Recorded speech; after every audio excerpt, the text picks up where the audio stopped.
Hey everybody, this is Mike with the One Stop Co-op Shop, and today I'm doing a play and review of the Lord of the Rings Two Towers trick-taking game, the standalone follow-up to the Fellowship of the Ring from the beginning of this year. And disclaimer that I was sent an early review copy of this one. And if you like the content on the One Stop Co-op Shop, consider supporting us through Patreon. You get early access to our videos and exclusive videos every month you can't see anywhere else. You can also listen to our weekly podcast for reviews and design discussions, or join the conversation and say hi on our Discord. So like I said, this is a standalone set. There's no integration with the Fellowship of the Rings. It is obviously following the story of the second novel in the Lord of the Rings series, The Two Towers, and it's divided into two parts. The first part, chapters 19 through 28, are just like part 3 in the novel, where it follows the three hunters, Aragorn, Legolas, and Gimli, trying to rescue Merry and Pippin from the orcs, and eventually meeting up with the Ents and doing all that kind of stuff. And then for the second half of the game, chapters 29 through, 36, it switches to the perspective of Frodo and Sam, accompanied by Gollum, trying to get into Mordor and all of that. And the most basic mechanics of the game are pretty much unchanged from Fellowship. You've still got cards values 1 through 8 in 4 suits: Shadow, Forest, Hill, and Mountain. Each player still gets a character with a goal and potentially a little special power or restriction, and you got to complete all the goals to win the scenario. And you still have the 2-player variant where there's basically a third player that's a pyramid that you're playing from. And the solo variant, what I'm going to show you today, where you have 4 characters being controlled by 1 player. So all of that has remained the same. What's different besides the scenarios themselves are the extra cards added to the deck. In the original game, you had the 5 rings card, including the 1 ring. Now you've got the white and black tower card. This is in the Aragorn, Legolas, Gimli section. It actually changes for the Frodo and Sam section. You've got the black and white tower cards. These can only be played if you have none of the lead suit, so they can only be played as offsuit cards, but they act as trump and win whatever trick they're played into, unless both of them are played at the same time, and then they cancel each other out, and the trick is won regularly. You can also lead them, and when you do that, whenever another player plays an actual suited card into the trick, that determines the lead suit for everybody else. And as you'll see, these play into a lot of the character goals, especially Aragorn, who's kind of like Frodo. He's going to be the player that gets the White Tower each round. For the other 3 cards out of the 5 special ones in the deck, you've got these orc cards. They also can't lead a trick. They have to be followed, and you're trying basically just to get rid of them by following tricks, because if they are the last card in your hand when you have to lead a trick, if you have to lead an orc, you immediately lose. But again, as you'll see, some of the characters care about orcs in other ways. Now for Frodo and Sam, they also have the 5 ring cards again, the 1 ring working basically the same. And you also have these weariness cards, which are basically the opposite of the orcs. They can't win a trick, but they have to be led. They cannot be followed. And you still use the towers, although it's going to change based on which scenario you're in, but the orcs are removed, although again, some things will get added in later. But yeah, so the composition of the deck is quite different in the 2 parts. So for this video, what I want to show you is a little bit of each to give you a nice taste of what I've been playing in the last week or so that I've had it. And then at the end of the video, I'll have a review on what I think of this set, how it compares to Fellowship, all of that. If you don't want to see spoilers, and I wouldn't really call it spoilers, but if you don't want to see the scenarios, you can just use the timestamps to skip right to the review and hear my thoughts. All right, so let's get our narrative intro for Chapter 19. Aragorn knelt beside him. Boromir opened his eyes and strove to speak. At last, slow words came. "I tried to take the ring from Frodo," he said. "I am sorry. I have paid." His glance strayed to his fallen enemies. 20 at least lay there. "They have gone. The halflings, the orcs have taken them. I think they are not dead. Orcs bound them." And for this chapter, pretty straightforward. It's called The Departure of Boromir, so this is his funeral, basically. We have to use Aragorn and Boromir, and then we can use Legolas or Gimli, although with Solo controlling 4 characters, we're going to have all of them. And yes, it's a basic scenario to kind of relearn the game. So here's the hunter form of Aragorn. There will be a few others. And it says, Aragorn and the player who plays the Black Tower must win a majority of tricks together. Ties are okay. So if 4 players in Solo, we're going to have 9 tricks total. So Aragorn and whoever has the Black Tower have to have 5 of them. And then he'll take the first action because he's going to start with the White Tower. He'll also lead the first trick. And it says he can exchange with anybody, but he can't exchange the White Tower. Although he can, importantly, exchange the Black Tower, which if he gets both of them, he really wants to do because it's tough for him to win all the tricks on his own otherwise. And we've got Legolas. He has to win, wrong side, 4 or more forest cards, and he can exchange with Gimli or Aragorn. If we were playing with 3 players, he would have to win 6 or more forest cards. Gimli is identical, except for mountains instead of forests. And then dead Boromir, before the Black Tower is played, he has to win 2 or more tricks, not counting the trick with the Black Tower. And after the Black Tower is played, he has to win no trick. So he can win a lot early, but late game he might have to throw off. And if you haven't seen the original solo mode in action, I'm going to deal 4 hands of 4 cards, and then after each trick is played, I'll add a card to each of the hands, so they kind of stay at 4 as their options, which, does get a little weird in strict trick-taking terms, because, you'll be out of a suit, and then you'll have the suit again, but that's just how it plays out. And each scenario will tell you which cards have to be in that initial deal, so you just add cards to it. So here, both the towers have to be there, because it's pretty important for Aragorn and Boromir to know where the black tower is. If you just got it randomly, it would really make things crazy. So I've got those shuffled in with 16 other cards, and let's see how it comes out. All right, so here we go. So Aragorn is over here with the white tower. And then where we want to put the other people. Nobody has really high forests or really high mountains. In fact, almost nothing is out forest or mountain-wise in general. I mean, I definitely don't want that one to be Gimli, because they want to feed Gimli those mountains instead. But this is a terrible hand, which means, would Boromir win enough? I feel like this one would be better for Boromir, because it's got, some high cards to win early, and then hopefully he can throw off. Gimli does not want the one with a lot of mountains, and Legolas will be over here. And I don't love this initial hand, but we'll see how it goes. Okay, so Aragorn gets to exchange with any character, and I don't even know what to exchange. Maybe he can give one of his forests to, I don't know. Wait, we'll give the higher forest, the 4 to Legolas, and then give Aragorn one of the low mountains, so Gimli can hopefully win it from multiple people. And then Gimli gets to exchange with one of them. Actually, higher. This is probably better. Let's get him the forest. And then Legolas gets to exchange with... Oh, wait, shoot. What am I doing? Gosh darn it. I forgot a core rule, which is that you only get to do 1 exchange out of any number of exchange options when you're playing solo. Other powers, other hammer powers, you have to resolve, but you only get to do 1 of the exchanges. So we're just going to stop there. I'm not sure if that's exactly how I wanted to play it, but we'll just go with it. And our lost card to discard off to... Oh, is an orc. Interesting.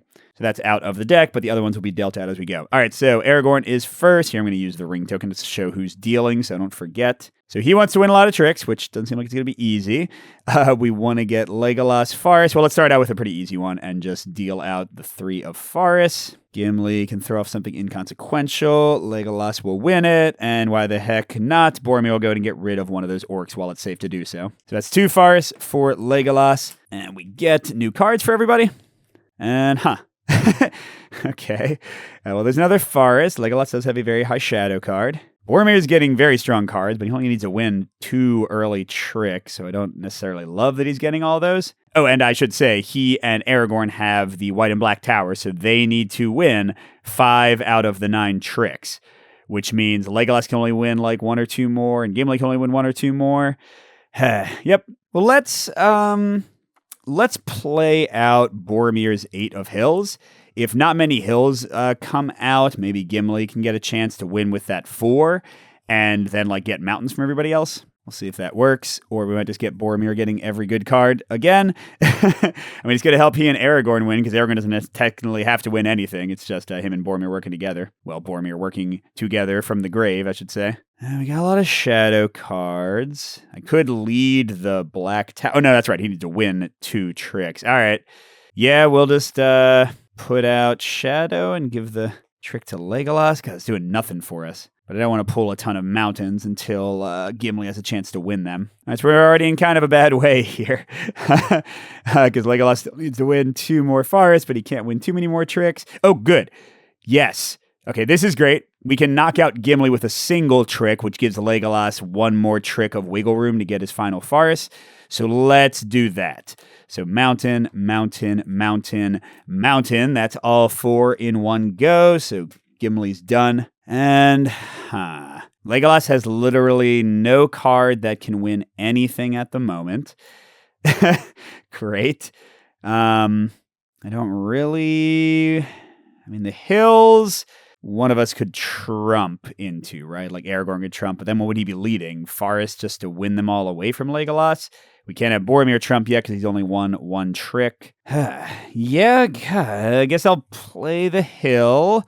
I'll have Legolas throw off, I guess, the mountain. Boromir can throw off one of his shadow cards, and then Aragorn's going to win with the white tower, I guess. And that's it for cards. All right, let's see if there's any way for me to find my way through this. Legolas has an almost winning mountain, but not good enough. He definitely has nothing that can win in any other suit. Even if we pull Boromir's 7 of Shadows, we can't get rid of, or can't get the 1 of Shadow back to win and get some thrown off Forest. Yeah, gosh, I don't think there's any way for me to get this one. Shoot, I don't even see a way for Boromir to win a second trick before the Black Tower. He can't win the mountain.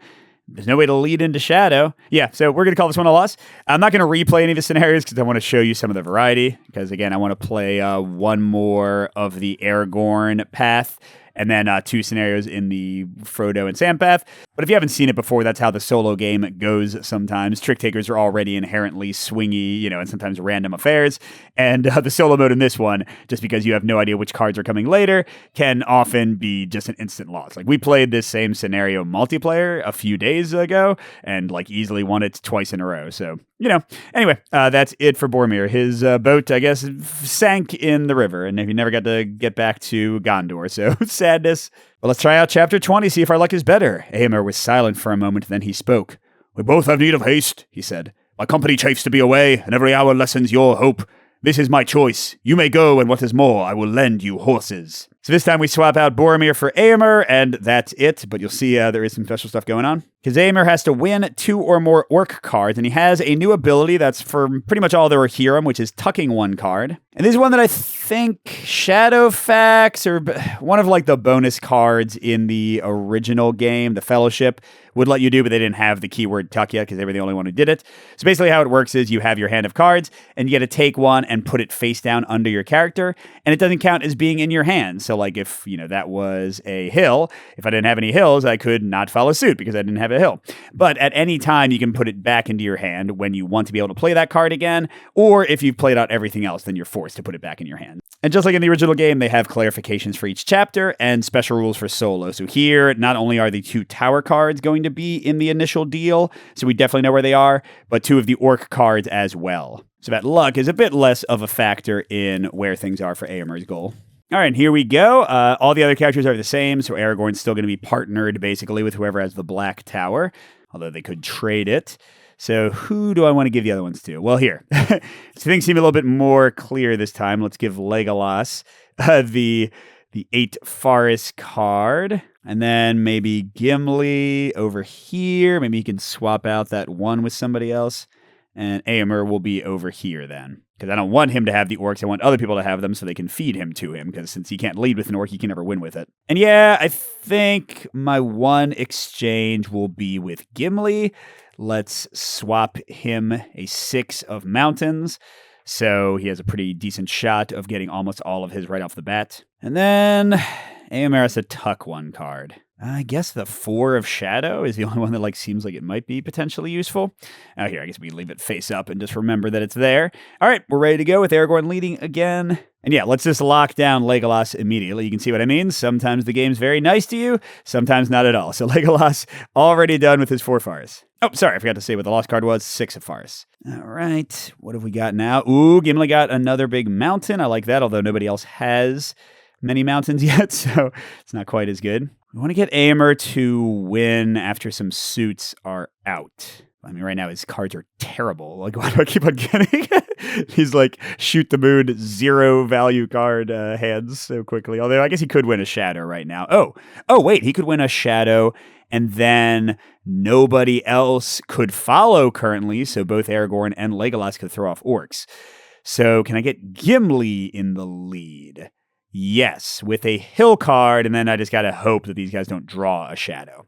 So let's have Legolas do that, Gimli do that. By the way, Legolas, don't forget, has the Black Tower, so he's going to be combining his tricks with Aragorn. Okay, so Gimli won that. Now let's pray that the shadow cards work out. Nope, not so much. I mean, those guys didn't get shadows, but Gimli got a shadow that is too high for the moment. And I don't really want him to just win random tricks.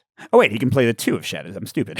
So 2 of shadows, 3 of shadows, orc, because neither of them need to follow. So Eomer, also good to go. So what do I need now? I need to get Gimli the mountains. Hopefully Legolas will get one at some point. And then we just got to win a lot of tricks for Legolas and Aragorn, which seems doable. They have the towers.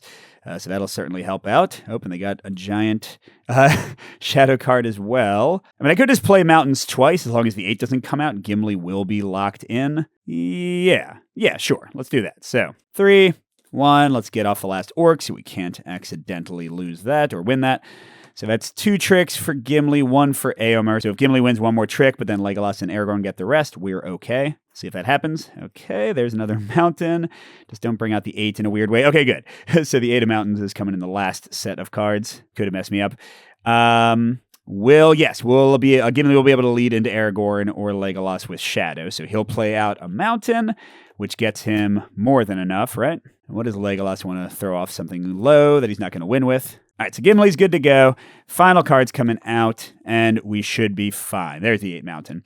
But we never need to play it. All right, this should be pretty easy. What was I going to say? So we'll play out a Shadow card. I guess Éomer can bring out his tucked card and play that out. Well, no, it'd be better for him to wait, play out the 8 mountain. Although we're not going to play mountains. Yeah, it doesn't really matter.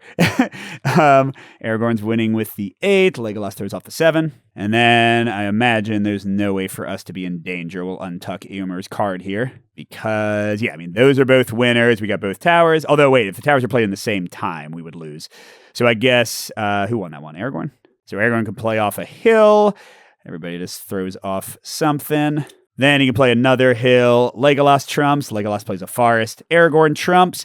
Good to go. Yay. All right, so that was a taste of a couple of the scenarios in the Aragorn and company side of things. Let's jump to Frodo and Sam. So remember, I'm taking out the 3 orcs and all the rank 8s, so 7 is the highest of each suit now. And I'm adding in the 5 ring cards and those 2 weirdness cards, but the towers are still in play as well, although you'll see one of them is going to come out in a second. And let's switch over to the story. This is more like the movie did. The book does all of the Aragorn stuff and then goes to Frodo. It was the 3rd evening since they had fled from the company, as far as they could tell. They had almost lost count of the hours during which they had climbed and labored among the barren slopes and stones of the Emyn Muil. Okay, this is the Taming of Gollum. So we've got Frodo, Sam, Gollum, and Smeagol. You're going to see there's like a lot of Gollum in different forms in this thing. He's 2 characters here. And we have a tower event. We're not going to have a lost card in these scenarios, generally speaking. We're going to have other things going on. And to talk through our friends, Frodo's goal is to win exactly as many ring cards as the value of Frodo's burden token. And when he has a special action, he chooses a burden token, which have values 2 through 5, and you're going to see they influence other characters as well. So even though Frodo is back as the main character in the second part, he's a very different Frodo than he was with just his ring-winning focus in the Fellowship box. And then we got Sam, looking interesting. Win at least as many hill cards as the value of Frodo's burden token, and he gets to exchange with Frodo. So again, Frodo's burden token is going to determine his tricks as well as Sam's. And we got Smeagol. When the 1 ring is played, flip this card unless you have won the fewest tricks without ties. And he gets to exchange with Gollum, although again, solo, I'm not going to get to do all of these. And yeah, the Gollum cards will flip a lot of the time with the 1 ring. So when he gets flipped, he has to win more tricks than Gollum, unless, again, he has the fewest tricks when the 1 ring is played, and then he's just completed automatically. Okay, then the Gollum stinker says when the 1 ring is played, flip this card unless you have won more tricks than Smeagol. And you can exchange with the tower event. You'll see that in a second. And once the 1 ring is played, he has to win fewer tricks than Smeagol if he hasn't already completed his goal. So you get like a little bit of mitigation, if you want to call it that, in terms of when you play the 1 ring to kind of flip what you're going for. And like I said, there are these tower event cards instead of the lost card. This one says the Shadow of Barad-dûr. Place the white tower card and token here before dealing, so we'll only have the black tower in the deck. Then suddenly the cry of brazen-throated trumpets was heard. From the watchtowers they blared, and far away from hidden holds and outposts in the hills came answering calls. And further still, remote but deep and ominous, there echoed in the hollow land beyond the mighty horns and drums of Barad-dûr. Cool, so let's get into this. And for this one, besides taking out the white tower, we are only starting with the 1 ring as a guaranteed card in our first 16. All right, so Frodo's over here. And just to say it again, well, it has the whole rule from the Fellowship where you can't lead rings until they've been broken. He's going to pick how many ring cards he thinks he will win, 2, 3, 4, or 5. And then Sam has to win at least that many hills. He can win as many more as he wants. I mean, hills seems to make sense here. Smeagol wants to have the fewest tricks won before the 1 ring is played. Let's go for the straightforward win. And Gollum wants to have more tricks won than Smeagol when the 1 ring is played. So if we can get like each of us 3 to win a trick and then play out the 1 ring, then we'll be good to go. And we just got to make sure Frodo's getting his.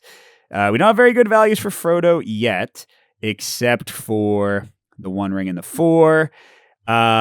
Sam can win a ton of tricks with no negatives for us. He doesn't mind winning as many as he needs to.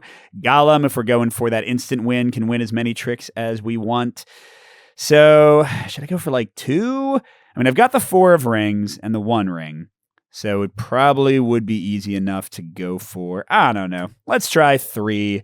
And we'll see how much we're punishing ourselves right off the bat. So Sam has to win at least 3 hills. Frodo has to win exactly 3 rings. And Smeagol and Gollum will kind of change up based on how things go. We can't lead rings, so let's lead a random... Oh, wait, hold on. I get to do 1 exchange. What am I doing, Mike?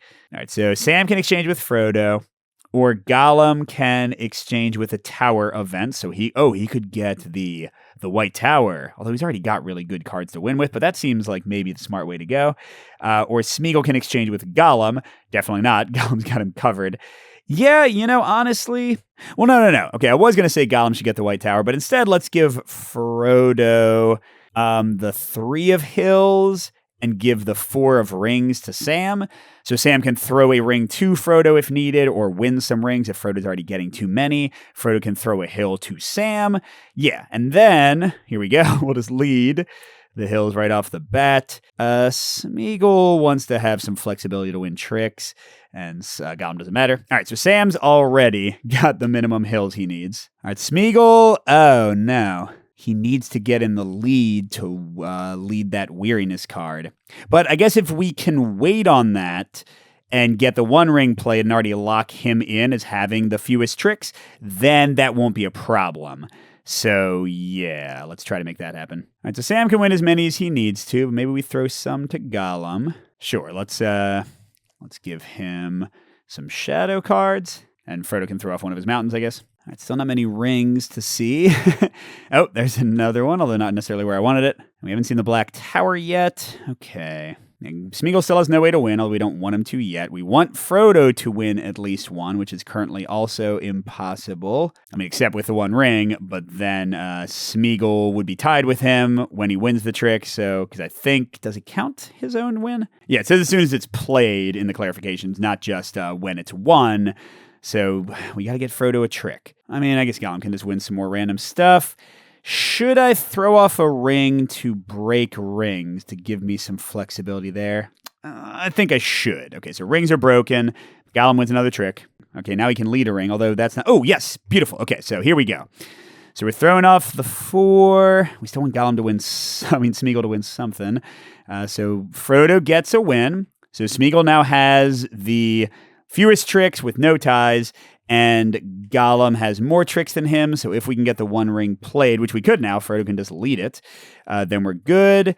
Now, if he does it right now, he'll only win 2 tricks, and the 5 of rings is still hiding out somewhere. Gollum or Smeagol can almost get in the lead to play the weariness card, although we still have 1 more of those coming, and only 1 more set of cards to come. So the 5 of rings is going to be in here somewhere. The last weariness card, man, I really don't know what I need to do until I see those. Because if Frodo gets the 5 of rings, that's a very different game than if, Gollum, Smeagol, or Sam gets it. So maybe Frodo just, lays off a card. How do I get Smeagol in the lead? It'd be great if Smeagol just gets the Black Tower, but that seems unlikely. Yeah, let's play off a forest. If we ditch, maybe, Smeagol will get lucky and get another forest. I don't know. So wait, Sam won that. Okay. This could be big. Let's see who gets what. Sam's got a weariness that he can lead right now. That's beautiful. Okay, Gollum got the Black Tower. Oh, Smeagol got a high shadow. Good. And Frodo got the 5 ring. So if he, wins the 1 and then plays off the 5 or something. So if Sam plays the weariness right now, Gollum can play the 5 to set the suit. Smeagol wins it. No, but Smeagol can't win it yet because the 1 ring has not been played yet. Oh, I could have Sam play the weariness. Gollum set the suit as rings. No, I don't know if that'll work either. Yeah, because then Frodo could win with the 1 ring. He can play off a ring for a trick. And then there's no way for us to... Gosh darn it. Gollum's weariness is killing us. What if we slow down and maybe Frodo can win something else? So no, not really. What happens if I play the 1 ring? He has to win more tricks than Gollum. Gollum's won 2 tricks and he has the freaking tower. So I'm thinking if I lead off the weariness, Gollum plays the 5 of shadow, and then Smeagol wins with the 7 of shadow. Oh, he could lead the weariness into Frodo, who could then set the suit as trump. Yeah, actually, I think we're good. I'm going to play this out. I'm not going to play anymore. Let's see what happens. Okay, so weariness. What do I want to do? I want to give Smeagol the lead. So 5 of shadow, that sets the lead suit. 7 of shadow, and Frodo's going to throw off, I think, his 3 of forest. Okay, so Smeagol's 1-1, which means he's tied. He's going to lead weariness. Frodo plays the 5 of rings. Sam, it shouldn't matter. Gollum has to follow with the 3 of rings. That's 2 rings, 1 for Frodo. And we still have not played the 1 ring. But now Smeagol has the least, and Gollum has more than Smeagol. Got it. So we play the 1 ring, which locks both of them in as having completed their goals. And that gets Frodo his the last ring he needs. Sam throws off. Gollum does not play the tower. Smeagol plays that. Boom. And then Frodo leads this, but Gollum wins it with the tower, which means Frodo has 3 rings. Everybody else finished. Let's go. That was great. All right, let's do one more Frodo-Sam adventure. Show you chapter 30. So passed the 3rd day of their journey with Gollum. Before the shadows of evening were long in happier lands, they went on again, always on and on with only brief halts.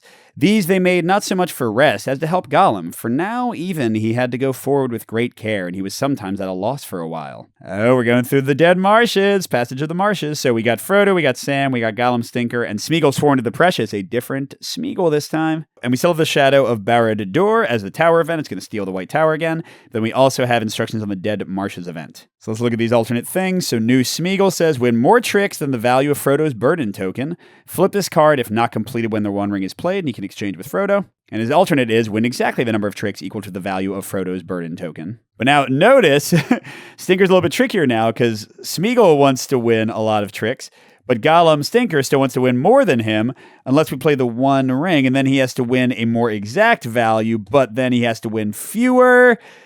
So that's probably what I'm going to go for. I don't know. But hey, let's make things tougher, because don't forget, this is like more than halfway through the entire campaign. So even though I'm showing it to you as like kind of a beginning, it is a lot different. The Dead Marshes. Shadow cards cannot be led by any player. If you lead a shadow card, you lose. This 1 suit is dead. Give me a break. And again, Barad-dûr is stealing the White Tower. Let's go. Oh, once again, well, more ring cards out this time, but once again, like none of the weariness to start, which is just kind of annoying. So Frodo's got to pick a burden value. Where's Sam going to go? I guess Sam should be over here with the hills. So Smeagol either wants to win exactly Frodo's burden he wants to win more than Frodo's burden or exactly Frodo's burden. How would this work? Let's say Frodo picks a really low burden value, like 2. That's the lowest he could pick.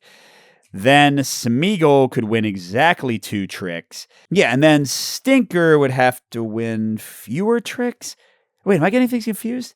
He has to win more tricks than... No, yeah, it's definitely... if Frodo picked like a 2 burden and Smeagol won 3 and Gollum won 4... There's no way that can happen. We got to flip them. So we got to plan for Smeagol to win exactly the number of tricks, and then for Gollum to win fewer. So I'm going to put Gollum on this cruddiest hand, although this one's not much better, and Smeagol over there, I guess. Okay, so Smeagol can exchange with Frodo, or Gollum can get the White Tower card. I don't really want that if he's going to win as few tricks as possible is what we're going for. Or Sam can exchange with Frodo. But honestly, Sam's in a solid place. Frodo's in a solid place. You know what I'm honestly thinking is, what if I give Frodo another ring and go for that 2 value? So if Frodo has to win 2 rings, Smeagol, if we're assuming he's going to flip, has to win exactly 2 tricks. And then Gollum has to win fewer tricks than Smeagol, which would be only 1. That'd be like 2 and 1. That would leave 6 tricks for Sam and Frodo. That's a lot of luck coming up in the cards. So let's say, let's not trade this. Let's say Frodo's going to go for 3. That'll mean Smeagol has to get exactly 3 tricks. Gollum has to get 2 or 1. I'm assuming the flip here. And then Sam has to get at least 3 hills. That feels more doable than to me. And the hills are already good with what we have. I want 3 rings out there so that if we can get like an early ring play, although how are we going to get an early ring play unless it's broken? It's okay. So can we, I don't know, can we boost Smeagol's hand a bit? Sure, let's trade this. Oh, that's right, we can't play shadow cards. We gotta be throwing those off. We can't lead them. Okay, great. Let's get Sam his hills. Keep things nice and... Ooh, and let's break rings. Yeah, I like everything about that. Okay, so Sam's got his 3 hills. Good to go. You're easy, Sam. Rings are broken. Let's see what else we got going on. Okay, nice. Sam got a weariness. I do like that. We're going for Smeagol to win 3 tricks and Gollum to win fewer. So if we put out the weariness, I don't want to do rings yet because I'd like to kind of get 3 in one go. Let's ditch... Wait, so the things that we can't lead shadow cards... But the weariness is led. I'm pretty sure this is safe. Well, not 100% sure, but I'm kind of sure. Let me look at it again. Okay, heck yeah, this is definitely what they want you to do. If a weariness card is led, a shadow card can be played after it without losing. So let's go, because that'll ditch Gollum's 1 shadow card here, and then Smeagol can throw off, but we want them to win 3 tricks, but not too many. Let's maybe ditch this 5 of mountains. So wait, who actually won this? The 5 was Gollum. Uh-oh. So that's one of his tricks. That's okay. Ooh, I'm seeing the rings. So we can lead a ring into Frodo right now and lock that down.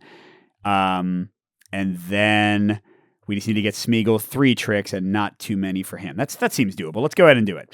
So that we'll throw off a shadow. We want to do that whenever possible. And Frodo will choose to win that. So... For the moment, he has completed his thing, unless he gets another ring by accident. Seems unlikely, though, with all the worst mountains in the world in his hand. He definitely doesn't want to lead that, though. So this is good. Smeagol will win if he plays a mountain. Let's do that. So everybody, there we go. Smeagol gets the 7. So he's got 1 of 3 tricks. Oh, right, because the 1 ring already happened. So he has to win fewer tricks than Smeagol. Smeagol has to win exactly 3 tricks. And he's kind of got him with all those forests. I just don't know how he's going to give the lead to somebody else. Oh, there's the other weariness card, which means Frodo does need to win another one, but with no rings in it. Let's lock down Smeagol's tricks now and just hope we don't get any more. I'm going to play the 5 of rings, because then look at this.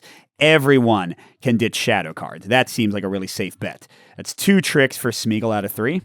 And these are our final cards. Okay, so if he leads a 7, then kicks it to Sam's 5, he can get out of the lead. Or, Frodo can get the lead with the Black Tower for the second forest. And there's no more rings to threaten Frodo, so I think we're pretty safe then, right? Frodo can win with the Black Tower on the second trick, lead off with a weariness on a third trick. We just got to make sure Gollum doesn't get 2 tricks. So yeah, this should be pretty straightforward, I think. So 7 here, 2 here. We do need to get rid of Sam's shadow card. A mountain here, and the last far is here. So that is Smeagol's 3rd trick. And now, how's this going to work? Right, if he leads into Sam, I guess we don't even need to use the Black Tower yet. Yeah, let's do that. So we'll lead into Sam. Sam wins with the 5. We'll throw off the mountain and a hill. Then Sam can't play the shadow, so he'll play the hill. Frodo wins with the Black Tower. Gollum does that. Smeagol does that. And Frodo leads the wariness. That's safe. And the lead suit is technically hills, which will get rid of Sam's last shadow, which gets Gollum 2 tricks, but that is 1 fewer than Smeagol. So I think we lock that down. Good job. So there you go. That is a taste of both parts of the 2 towers. And what do I think of this one? So first of all, it is very similar to the Fellowship of the Ring. As you can tell, it's still like the core 2-player system, still the core solo system. And if you liked Fellowship, I think you'll like this one. I think also if you already own Fellowship and you aren't playing it a ton, there's probably not a lot of reason to get this one. Our family has played Fellowship nonstop, and I played a lot solo, so it totally makes sense to get more. But yeah, for people who are like enjoying Fellowship and enjoying the system, but they don't get it to the table very often, I don't really see much need to get this one as well. And it still has some of the issues with Fellowship. One of the biggest ones being, if you're going to play it solo, I think it's by far the swingiest and potentially frustrating way to play the game. It's still a great way to play the game, but like I would still probably put for Northwood, which is, only a trick-taking game, but is amazing solo because that's the only way you play it. I'd probably still say that's my favorite solo trick-taking, whereas this one is just quite good. There aren't a lot of solo trick-takers out there. This one is highly varied, but this feels more balanced and just slightly better for solo play for me. But for 2-player on up, I love this system. Two Towers is great. Fellowship is great. It's right up there with the Crew for my favorite cooperative trick takers out there. And I still think, at least theme-wise and maybe mechanics, I slightly prefer the Fellowship and Two Towers to the Crew. So yeah, if you didn't like the original Fellowship or you don't play it very much, I wouldn't get this one. If you loved the original and you want more scenarios, you want more variety, heck yeah, get this one. I think it's an easy buy. But here I think is the key question. Which one is better, Fellowship or this one? Here it is. I still have it. Still love it. But I'm going to say if you're buying one for the first time, putting aside the whole theme thing and that you're getting the second in a series, I think Two Towers is maybe the more polished experience and definitely, for my money, the more varied experience. Because Fellowship, for those who have played, it's just kind of the nature of the book. It is a heck of a lot of Frodo scenarios, and you have a heck of a lot of the same characters, Merry and Pippin and them, coming up over and over again. I think that does make it a smoother play because you are learning new rules and new characters less frequently than with Two Towers. But Two Towers, with the extremely different deck composition and card goals and the whole Gollum timing with the One Ring, contrasted against the Aragorn scenarios, those two parts being extremely different, I think has the better variety, scenario to scenario and play to play than Fellowship. So I think you're just going to get kind of more varied and interesting and dynamic play with this set. Now, it is also probably more complicated, the One Ring stuff is pretty complicated, but I taught my wife, who has played maybe one trick taker in her life, I taught her the Two Towers with the first 3 or 4 scenarios, the Aragorn ones you saw me playing. And she had no problem jumping in. So I think they still kept the initial scenarios straightforward and easy enough that you can slowly work your way in with new players and figure things out before they get way more complicated. So yeah, if I have to go between the two, Two Towers is winning for me, but they're both awesome, and I'm happy to own and play them both. And I could even see some crazy game sessions where we try to play through the entire thing, all 30-something, whatever scenarios it is. So there you go. That is, what is the full title? The Lord of the Rings, The Two Towers, trick-taking game. 1, 2, 3, 4, 5, 6, 7, 8, 9, 10, or just 9 since it's hyphened, 10 or 11 words. It's a long title. Great game, though. So this one is, I think, going to have some early availability at PAX Unplugged, which I am going to. We'll have some coverage of that on the channel pretty soon. But besides that, I do not believe it is going to be available in retail until January, although I imagine there will be pre-orders in December. So thanks for watching, everybody, and a special thank you to our biggest Patreon supporters, J. William F., Steve Wren, Pedro Lucas, Miles, KCW, Andrew R., and Chris C. We'll see you at the next stop.